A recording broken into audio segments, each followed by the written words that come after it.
I'm afraid I've got some bad news. I knew it. I love when he does that. Wrestling has more than one royal family. Adrenaline in my soul, something, something, Cody Rhodes. Let it out again. I'm the tribal chief around here. Yeah, you see me, the tribal chief. That's right. Time. But let me go ahead and tell you. Shut your bitch ass up. Greetings and salutations, everybody. Welcome to episode 452 of the Hoots Podcast here. A little bit of delay of this posting. I recorded this last night, and I wanted to drop it earlier. I apologize for not dropping this last week, and I'm sorry for missing last week. Was dealing with a lot of emotional and just general burnout, and I found myself in one of those positions where I had really nothing to say, and I don't want to bring any bad energy to the podcast, nor do I want to come on here and just produce a show just to produce a show, you know what I mean? So I do want to apologize for that, but for this week's episode, as you guys know, with the history when it comes with this podcast, we've always been big on showcasing and having conversations about mental health and relationships, and just give some good general wisdom for the good brothers and good sisters out there. I am Joshie. My name is Joshie Lopez. You can follow me on Twitter if you like, at the Hoots Podcast. Instagram is at Joshie Lopez Music. Make sure to hit the like button and smash the subscribe button, as we're on the road to 1,000 subscribers. And the best way to really support this podcast is to follow and stream the show on Spotify. As always, if you want to check out my play-by-play articles, make sure to check those out at the results section in WrestlingHeadlines.com. And that's pretty much it for plugs. The best way, like I said, to really support the show and help the good brother Joshie potentially get some money for the podcast is to really help us out by following the show on Spotify. I want to give you guys a little bit of an update when it comes to the numbers for the podcast. We are 20,000 plays away from getting to the 1.9 million mark. We've been kind of hovering around 1.8 for the last couple of months, so we're getting very, very close to getting to that final stretch mark before we get to 2 million. So I just want to say again, thank you all from the bottom of my heart. I really do appreciate you all. With that being said, like I said, this is going to be a very different podcast. I've done this type of episode before where it's not much of me talking. I'm going to be just sharing a bunch of different clips here, which pertains to mental health and relationships. None of these clips that I'm sharing is going to really be pre-tailing to what I'm currently going through or anything like that. I'm doing this for anybody that needs some wisdom, and if anybody are in these situations, maybe to give them some perspective on it. One thing that I'm very proud of when it comes to this podcast is the fact that we can come on here, have some real conversations, and I want to have it to be something productive than just me flailing my gums and just just talking stuff that nobody really cares about or has no substance to it, you know. So I'm excited to drop this episode for you guys. Again, this is more of a, more of a mental health type of episode, and in these clips, you'll hear from David Goggins, and we're also going to hear from Stephan Speaks, two guys that I listen to and really enjoy their work on YouTube. Stephan Speaks is more of a book writer, and he does a lot of spoken word tours and podcast interviews. David Goggins has read a couple. David Goggins, former Marine, has wrote a couple books. I've read one of the books here on the podcast before, and I've been wanting to do this kind of episode for a while. So, in a way, as I'm doing this today. I'm going to be helping you all out and give you some wisdom that maybe a lot of people need at this moment. So what we'll do is we'll share those clips first, and then we'll get into the Back Porch Q&A session. So that concludes our monologue here. First, we're going to start off with Stephan Speaks. As a life and dating coach, and he's like I said, he has wrote a couple books about relationships, and he was recently a guest on the Jay Shetty Podcast. You can find these out on YouTube, and they had a lot of different discussions about different topics amongst relationships. So the first topic here is talk about emotional maturity in relationships. Here we go. But I find that's the thing, going back to your third point, I find that's the thing that's so hard today, because that requires healing. To be able to hear someone out, to be able to listen to someone's concerns and challenges and how they feel, and to actually validate it without invalidating yourself, right? I think that's why we struggle so much, because if someone's saying something, like if you were saying to me like, hey Jay, like, you know, I don't like the way that, you know, your friends speak to me when they're around. If I hear that, I start defending my friends, because I'm like, what are you talking about? My friends are amazing. Like they're the best. They're the greatest. Now I've invalidated you to validate myself, because we think validation means I invalidate you, I validate myself. Or if I validate you, then I'm invalidating myself. Maturity is, I could validate you and also stand true to who I am. Yes. That's a healed individual. And so I can agree with you, and I can also share my perspective. But I find that if we're looking for that off the bat, don't you feel like that portion of people is really small? It is. Yeah. But this is the unfortunate, harsh reality. Because that portion is so small, and because we overlook those types of issues, well, that's why we have so much unhealthy relationships. That's why we have such a high divorce rate. And I always tell people love to harbor on the divorce rate as an argument not to get married. And I'm like, hold up. If we could quantify the breakup rate, it would probably make the divorce rate look like child's play, all right? People break up way more. And so much trauma, so much hurt happens in the boyfriend-girlfriend relationship dynamic. So the reality is that, yes, if we took this approach that said someone needs to be emotionally mature before we can enter in a relationship with them, relationships will plummet. There will be a lot less relationships. However, two things would happen from that. There would be more healthy relationships, and people would start to realize this is an unacceptable trait that they're carrying with them. If people are experiencing where they can be dismissive, they cannot learn to be emotionally in tune and mature and intelligent enough to how to handle someone's feelings and concerns, well, they will never understand the need to fix that. All right. And it's that same issue. Like literally, I was just coaching a married couple who they're going through it right now. And one of the big issues is they're both very dismissive of each other when they're expressing their concerns. All right. So it's like, yeah, you can look past this if you want, but you're going to pay a price. Is that price worth it? And most do not survive that. At some point, you're going to have to learn it anyway. Right. So I just think, I think it'd be best. And I understand. And I'm speaking idealistically. Realistically, most people are going to overlook this issue. Most people are going to give a pass. Right. But I think even if you're going to give a pass to a certain extent, it needs to be discussed. It needs to be understood. And to your point, I love that you said, because I literally just did a video on my men's channel about how to communicate with a woman more effectively.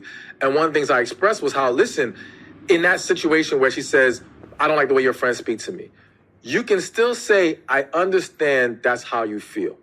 I don't see it that way, but let me try to understand why you feel that way. Mm-hmm. You see what I'm saying? So I'm going to meet you where you are. I'm going to acknowledge your feelings. I'm still going to express my view is different than yours. But let's see if we can come to an understanding of this.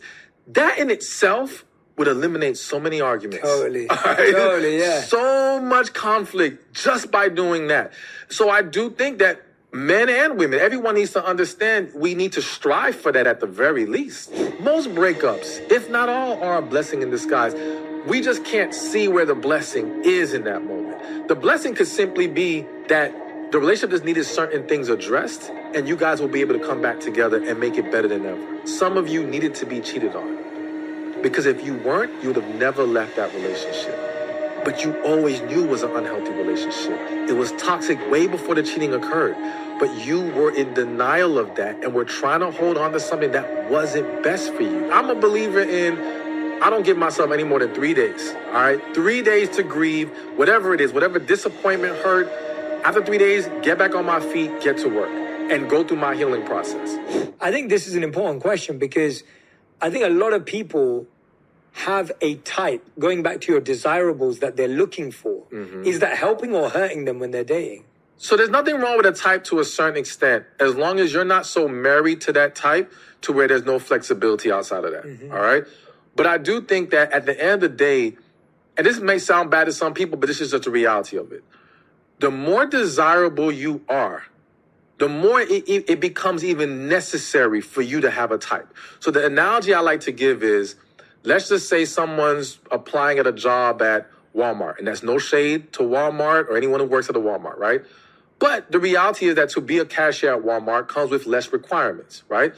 And not many people are all lining up to go work at Walmart. So Walmart might get 5 applicants, right? They can sit down with each applicant. They can be more flexible and see who fits the job. If Google is hiring for a 6-figure or 7-figure position, they're going to have thousands of applicants, right? There's going to be a greater level of requirement. There has to be at this position. And now they can't sit down with every person. They're going to have to weed them out. And once upon a time, how do they do that? They would eliminate you by the color of your resume, the font on your resume. Forget your qualifications, okay?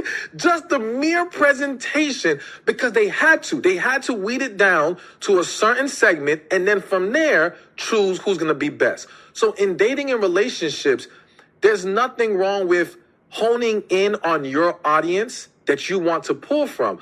However, I know that connection can transcend our type, okay? And I believe the key is always being open to connection in whatever package it comes. Now, I want people to understand, when I say whatever package, it doesn't mean you won't be attracted to them, all right? Yeah, it doesn't mean you're going to be disgusted by them in any kind of way.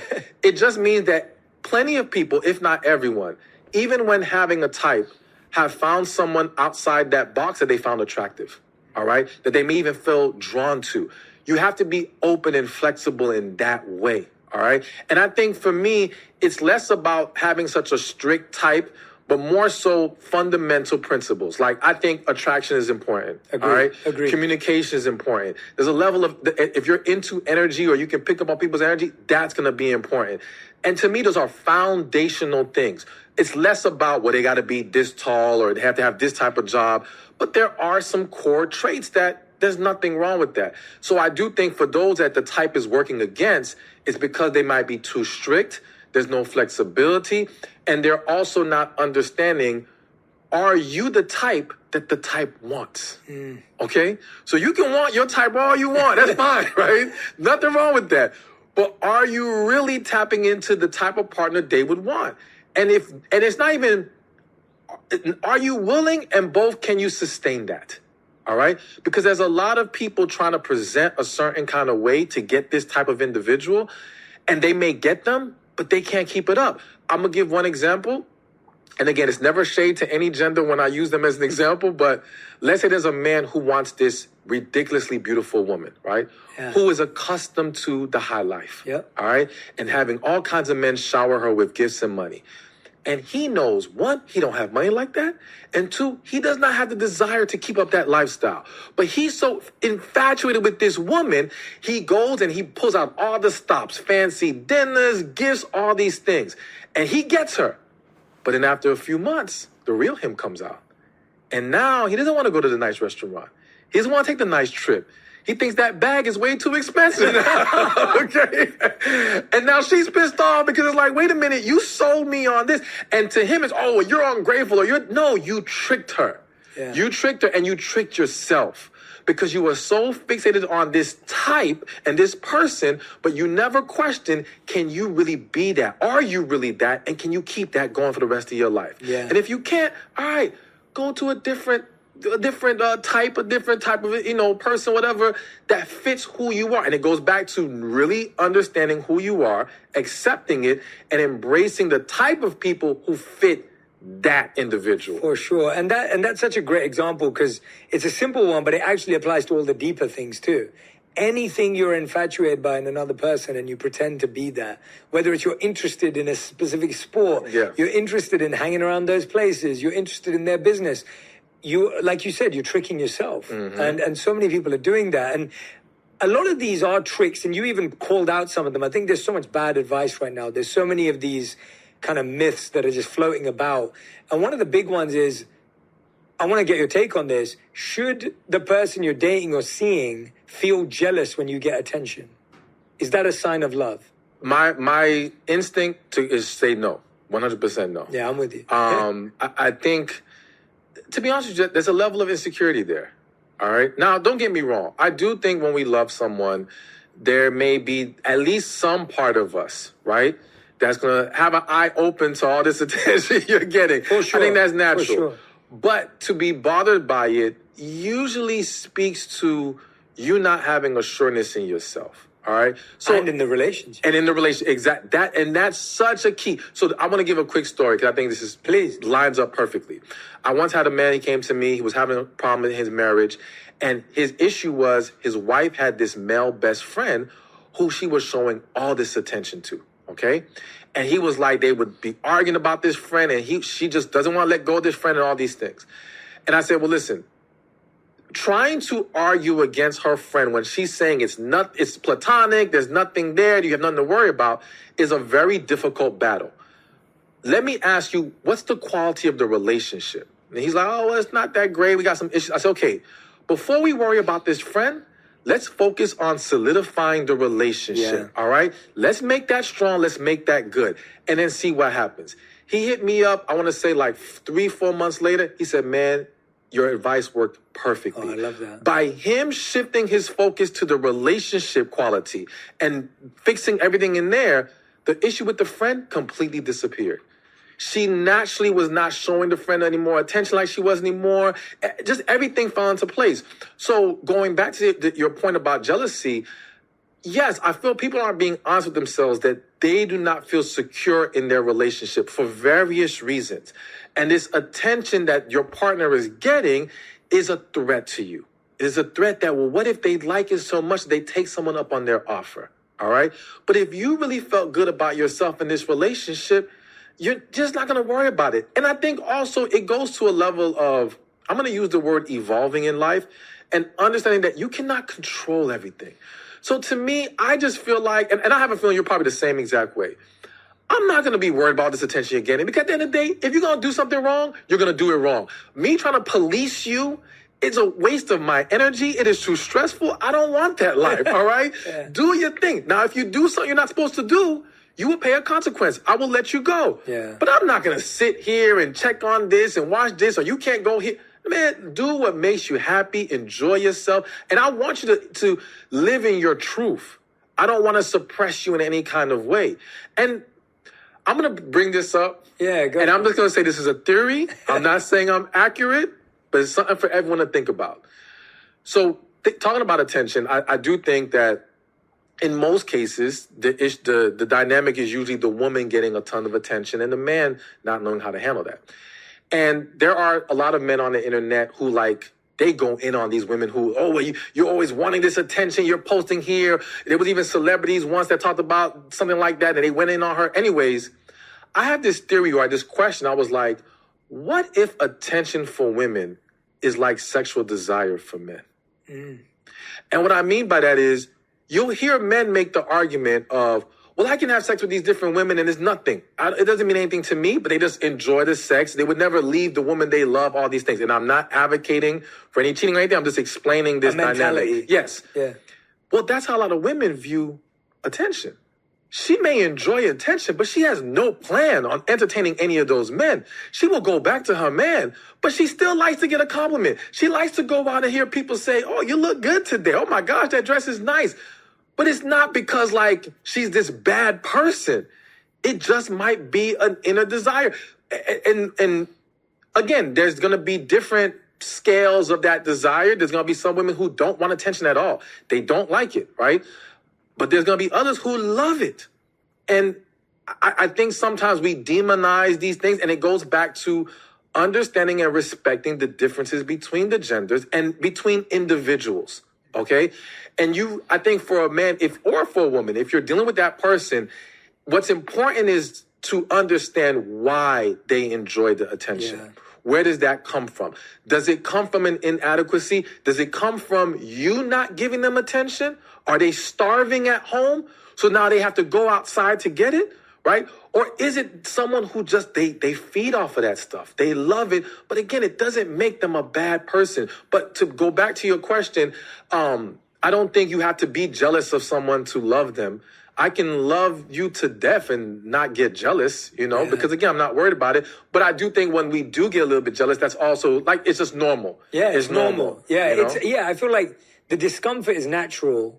When it gets to jealousy and you're kind of ruining the relationship you have and now checking up and policing, as you said, that starts to become unhealthy. And then ultimately, if it's leading to an internal insecurity between you and yourself, I mean, it can spiral out of control. And I think sometimes we almost want the other person to feel jealous. That's what I was trying to get at. It's like this feeling of like, oh, well, they don't get jealous when I get attention. It's like, well, it goes back to what you were saying. We're just trying to play games. Yeah. Like, if it's coming from that place, of course. Am I uncomfortable when it happens? Of course I am. If you love someone, you like someone, of course. But I don't want to make my partner have to feel jealous when I'm feeling that way. Like that, to try and keep them entertained and try and keep them interested. But that goes back to the point. If you are looking to make them jealous, is it because you're not getting what you need in this relationship in general? Probably, yeah. You see what I'm saying? Like, something is probably missing. Because a lot of people will do things to just get a reaction out of their partner. For sure. And it's because they want to see that you care. Yes. And if I have to see that you care, that means you're not showing me in other ways, or at least I'm not feeling it in other ways that you care. There's a disconnect there. So rather than jumping to the whole make them jealous, because that's a dangerous game to play, because what people don't realize is, yes, you may have succeeded in making them jealous, but you may have also planted a seed of insecurity. Yeah. And now they have to worry.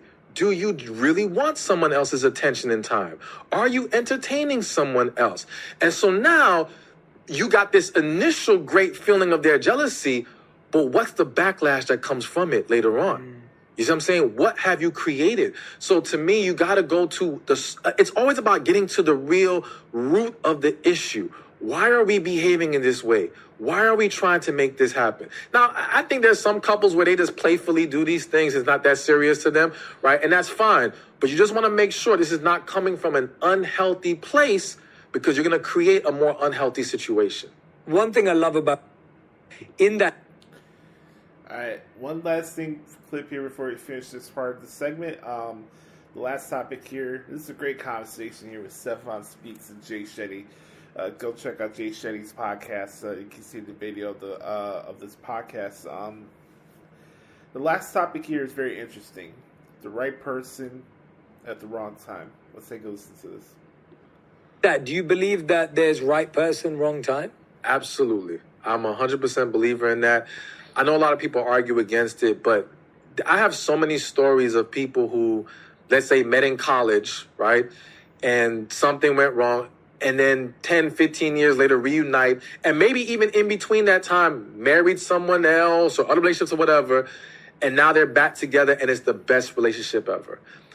Again, it goes back to people understanding love is one thing, relationship is another.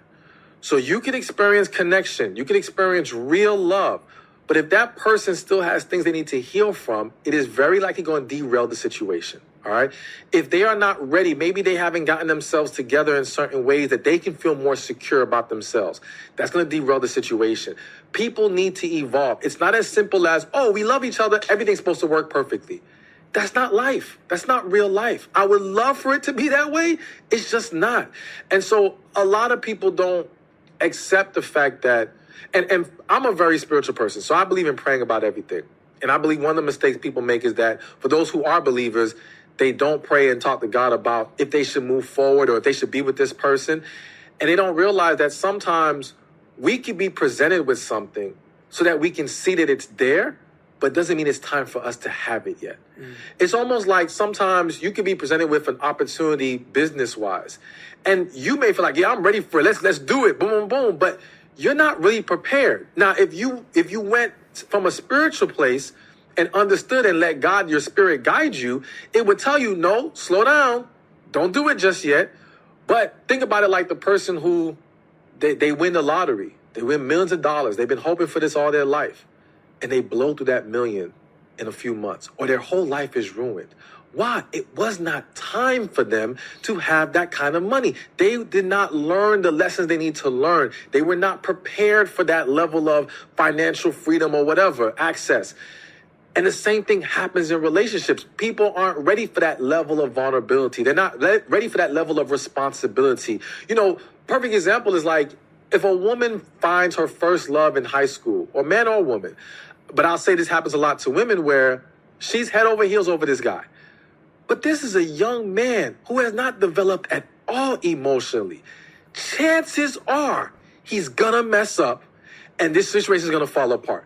And those who have survived, not all, but many who have survived finding love that young, they either one, just dealt with all the bumps and stayed together, or they had that village around them to help them get through these situations, to teach them. He had guidance, she had guidance that allowed them to have love and make it work at such a young age. So when you hear about back in the days, people marrying younger, yeah, they had community. Yeah. That made a huge difference. But now you have people essentially on an island being young, trying to make a relationship work. And it's like, yo, like we're asking too much. Some people get lucky, but the majority won't survive that. And I'm using a high school example, but that can happen. That can happen as grown adults. Yeah. People can be 30, 40 years, 50 years old, older. And certain things have stunted their emotional growth. And they're still not truly ready for that level of commitment. Yeah. So yeah, but again, that doesn't mean they're the wrong person. Okay? Because the person is about the character. It's about the traits that fit together, right? That can be in harmony with each other. But they still have to develop certain aspects that will allow a relationship to thrive. Which is why some people, I feel the need to say it's kind of hitting my spirit, you'll have these situations where they can be great friends, but they can't be in a relationship, right? And for some of those people, it's a matter of when they tried to be in a relationship, they were not emotionally ready for that. Yeah. And there was conflict in how we handled that. But who they are as people, it's like this, right? So that's why the friendship continues. And now, I don't want to ruffle any feathers, but I'm going to say it, for at least some of these people, that's their true love. For sure. But because everything went wrong the first go-round, they're too afraid to leave the friendship box. So now it's like, nah, let's just be friends. That's where we operate best, right? But in reality, no, you guys just need to evolve emotionally and heal, and you will actually be able to come back together. For some people, not all. I don't want every friend person right now thinking that's their now situation. Because there's 50%. It always wanted that too. So yeah, you know, but it happens a lot. I love that. All right, that's Stephan Speaks there. Some very good piece of wisdom there. What we're going to do, we're going to put a pause to this, and when we come back, we'll play the David Goggins clip, and then we'll get into the Back Porch Q&A session right here on episode 452 of the Hoots Podcast. We'll be right back. Welcome back to the Hoots Podcast. Time to hear from the man that we haven't played on this podcast in a while, the one and only David Goggins, right here on the Hoots Podcast. Let's check this out. This is a new motivational clip here for 2025. Now, the first part of the podcast, we talk about love and relationships. Now we go into mental health, unlocking resilience, and having self-belief. So you get a little bit of everything here. So let's hear from David Goggins here on the Hoots Podcast. Sometimes all the voices are telling you the wrong shit, man. But through years, not a podcast or listening to a book or reading a book, years of sacrifice, of suffering, of diligent, pinpoint fucking work on what you want to do for yourself. Not like, oh, let me just do a bunch of shit. I want to be in every task possible. No. Pinpoint what I want to do with my life. What happens is you have all these voices that are telling you you're f***ed up and this is going to be hard. But for some reason, you put so much practice into you that you can ignore every one of them that are telling you you're not going to f***ing make it. And still be able to f***ing make it. Because you have put the practice in that you know this is the process. It's such a daunting task that all the voices are saying no. But you still have the conviction that I know I can do this. And that's what it took for me to get here. 30 years ago, I had this 35 or whatever it was, 30 to 25 years ago, pipe dream. And ever since then, every voice was like, you're a fucking nut. But when you put that practice in, every day you lace them up, and I don't mean run. It's just a metaphor for life. When you lace them motherfuckers up every day, pretty soon you win. Pretty soon you'll fucking win. If you have the courage and the heart and the dedication and the mindset about everybody can go fuck themselves. I know what I know. I've listened to myself enough to know I know what I know. None of you can hear what I'm hearing.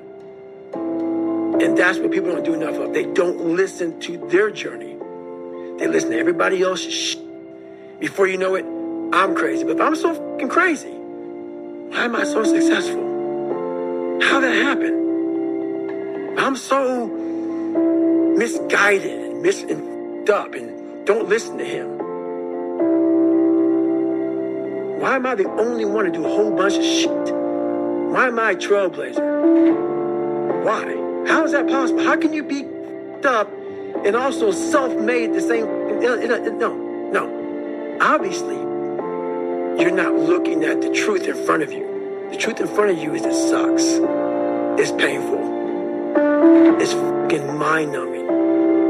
And that is the truth. And that's why a lot of people don't like listening to me. Because this is what it takes. Creating another voice and sometimes going at it alone. All the time going at it alone. Because no one's going to believe in you. And that's that.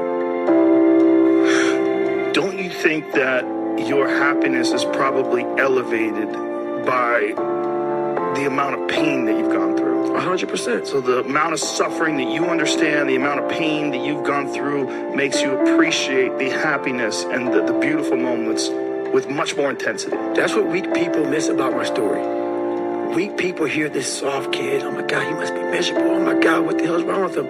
You're missing the fucking story. You're not listening to the story, man. Look what I overcame. If that doesn't put some badge of honor tattooed in your fucking brain for the rest of your life, you can die today talking to Joe Rogan, you're missing the story, man.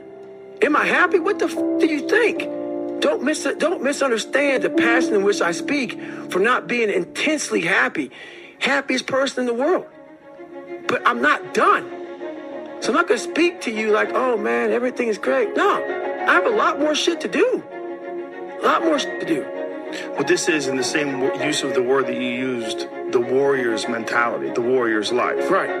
This is the way that you can keep balanced and sane, right, and keep a good grip on who you are. Period. And like there's a quote that was said, this guy said, going into combat, going into war, out of the 100 men that go into war, 10 shouldn't even fucking be there. 80 of them are just targets. 9 do most of the fighting. 1 is a warrior.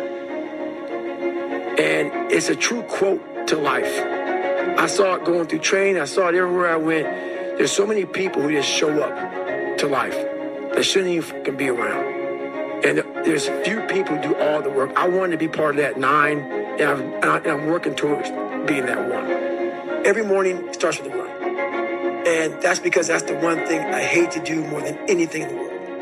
So that's like my cup of coffee. And I'm all about armoring yourself. So the second you leave your house, and the second you open your phone, the second you do any of that, you are now letting in poison and cancer.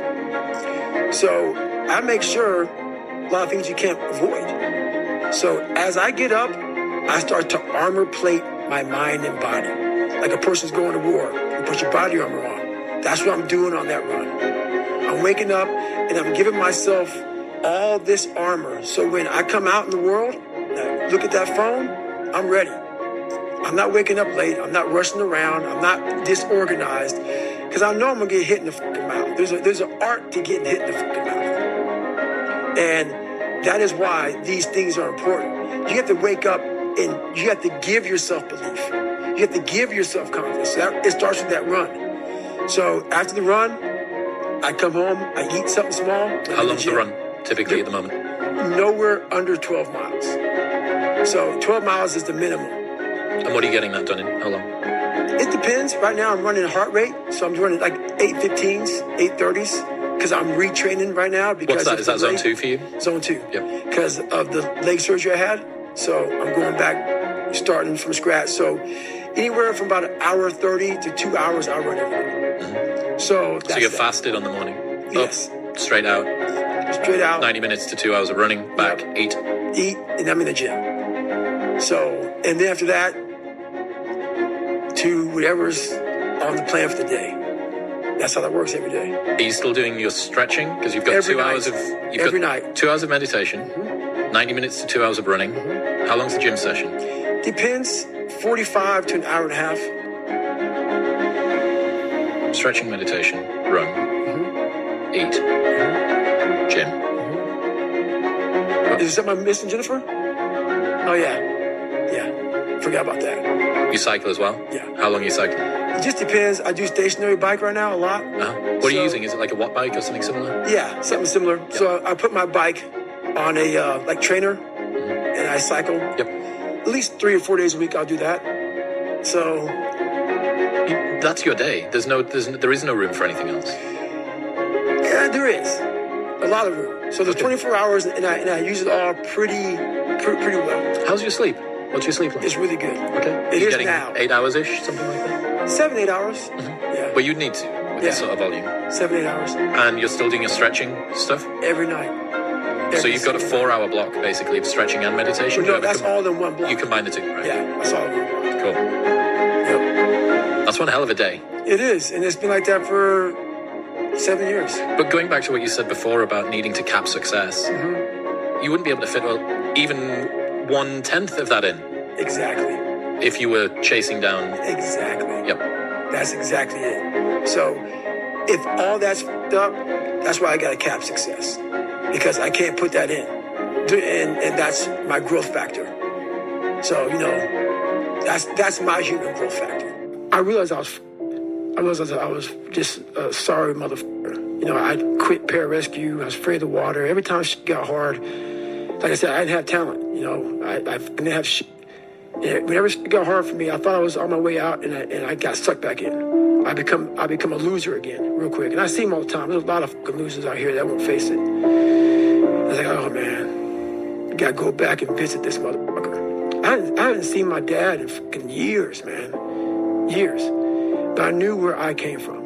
I knew where my mindset came from. I knew where my demons were. So my whole idea when I went back to see my dad was I was hoping that I could just fucking call myself a loser, and it's because of you, Dad. So I was hoping to go back and get the confirmation that I always wanted. That wasn't my fault. That voice in my head was so loud. It's not your fault, David. It's not your fault you can't read and write. It's not your fault that people call you fucking nigger. It's not your fault. It's not your fault this, not your fault that. It's not your fault that you're fat. It's not your fault that you quit shit. It's not your fault. So I was like, okay, man, I'm gonna go back, visit this motherfucker so I can just squash it and I can just go on and be a fucking loser because you fucked me up.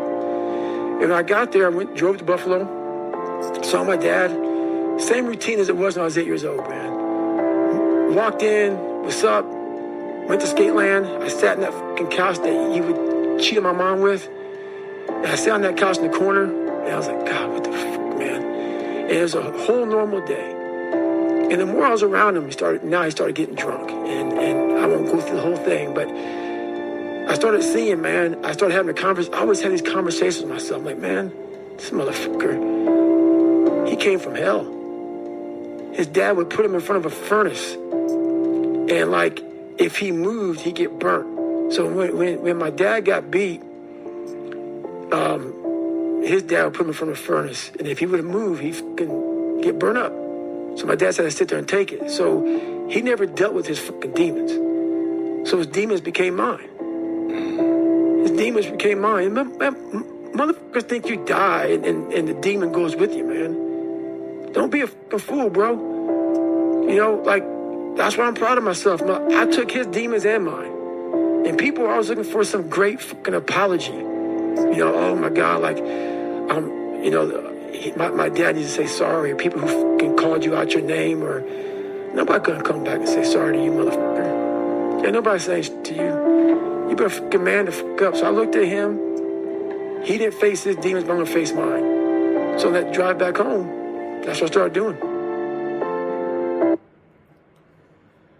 All right. I want to thank David Goggins and Stephan Speaks for some really awesome clips for the podcast. We got more stuff to do, and we'll do it right after this break here on episode 452 of the Hoots Podcast. We'll be right back. All right, guys, one more segment to do here on the podcast of Hoots for episode 452. Time to answer your questions for the Back Porch Q&A session. As always, we give it up to the good brother Chris Zaletta at XingZaletta24X on the Twitter machine. Here we go. Gonna send you up to the nebula. As Booker T would say. Well, to boost you some questions for the Q&A this week. Thoughts on Michelle McCool going into the WWE Hall of Fame? Well overdue. Very happy for her. I think probably one of the more underrated in-ring performers from the Divas era of WWE. A good soul. She's definitely worthy. You know, I'm glad that a lot of these performers over the years from the Divas division are now getting their flowers and getting their opportunity to be part of the Hall of Fame. I think it's awesome, and I'm very happy for Michelle. It's well deserved for sure. We got teased of maybe a new member of the Judgment Day on Monday. Will that follow through? I don't know if we're going to have a new member, but I think sooner or later Finn Balor's going to get the boot.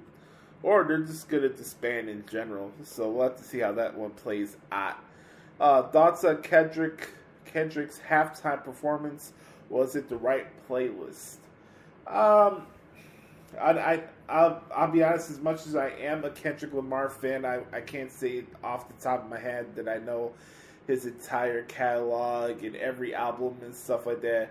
I've had like different periods where I would listen to it, then I would stop. You know, like I really like some of his old stuff, like "Bitch Don't Kill My Vibe" and "Poetic Justice." I was kind of hoping he would play that. I know that it'd be kind of difficult for him to do that and have a straight face while doing "They Not Like Us" because Drake was on "Poetic Justice," but still, it's a great song, and I don't think Kendrick should stop playing it just because he recorded it with Drake. You know, that's a great hip hop R&B song.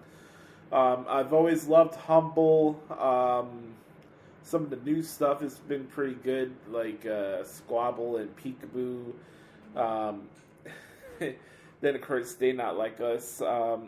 I enjoyed it for the most part. You know, some people, it's not going to be everybody's cup of tea, but as far as being the right playlist or not, that really was really on my mind during that time, honestly.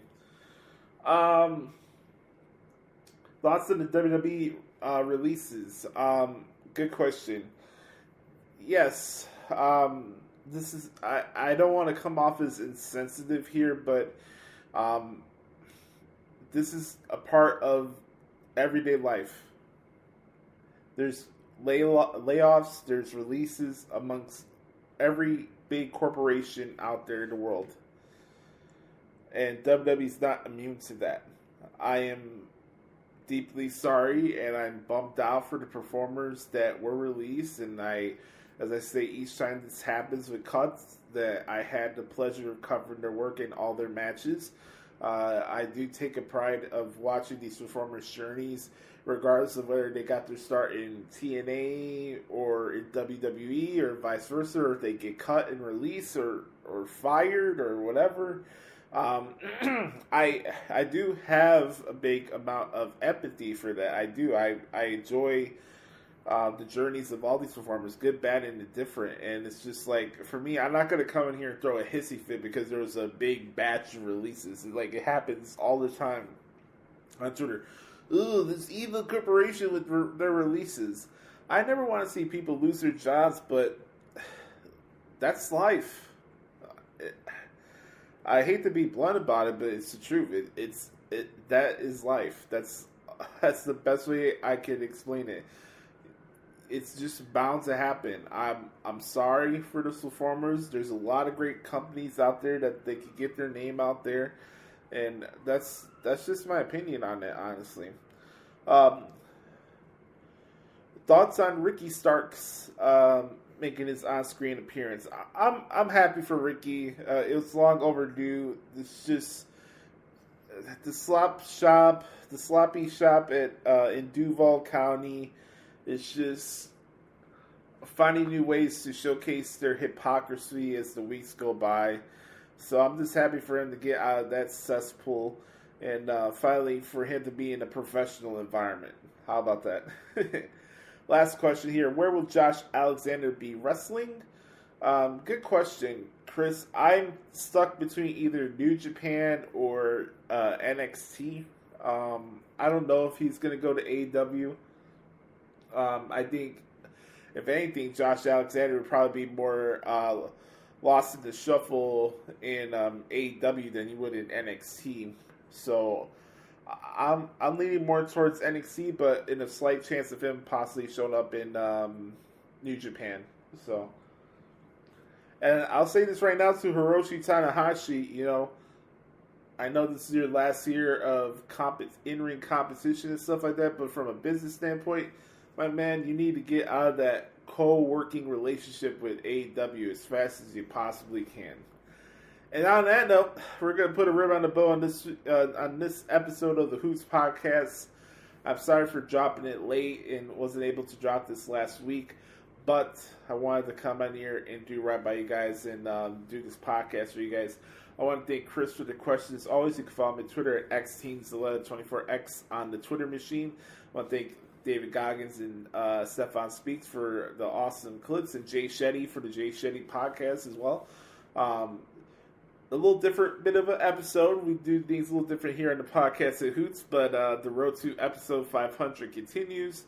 As always, you guys can follow me on Twitter if you like, at the Hoots Podcast or the Hoots Podcast at gmail.com. Instagram is at Josh Lopez Music. Make sure to hit the like button and subscribe on YouTube. We're on the road to 1,000 subscribers. Remember, folks, be the authentic product that is yourself. Remember, nobody dictates the pace of your life but yourself and the man upstairs. I love y'all. Have a wonderful weekend. I'm Joshie. This has been episode 452 of the Hoots Podcast. We'll talk to y'all next time. Yeet. Bye-bye, bitch.